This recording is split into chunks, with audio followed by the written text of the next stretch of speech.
A dramatic story of courage in the face of crisis. Two sisters trapped inside a fiery car wreck on an interstate, and the strangers who come to their rescue. Ron's got the details on this story. It's incredible. Ron. The situation was really horrific, and it seemed hopeless. One witness said that the women's car's engine was engulfed in flames, and he could hear their screams as the fire grew hotter and closer. And it was then that a group of truck drivers and motorists sprung into action. When this car went up in flames with two passengers inside, strangers came to the rescue.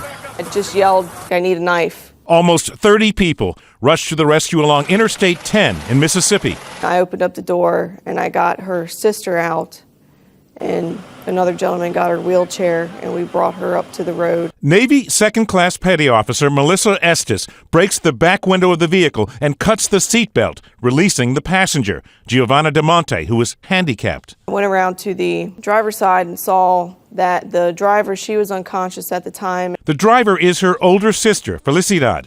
She regains consciousness, bleeding from the ears, gashes all over her face. She was pinned by the steering wheel and no one could get her out. The rescuers risk their own lives. The SUV could explode at any moment. The flames were getting higher and higher. Then, just in time, a cement mixer shows up with water on board. Someone in the crowd has a crowbar. Pried the door open and they got her out and they rescued her. And she was still yelling and, crying and just being hysterical. Associated Press photographer Gerald Herbert catches the dramatic rescue on camera. There's no way that woman would have lived if it weren't for all of those actions by every single one of those people who were there. Felicidad was transported to a nearby hospital.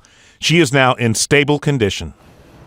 And I should point out that the Associated Press photographer who took those photos only started shooting after he had run up the interstate for half a mile, gathering a kind of posse of truck drivers and leading them along the breakdown lane to where the car was on fire. The truckers used their fire extinguishers to douse the woman inside to keep the flames off of her until that cement truck came with its hose to put it out. It was pretty amazing and quick thinking. It looked bad there. They're going to be okay.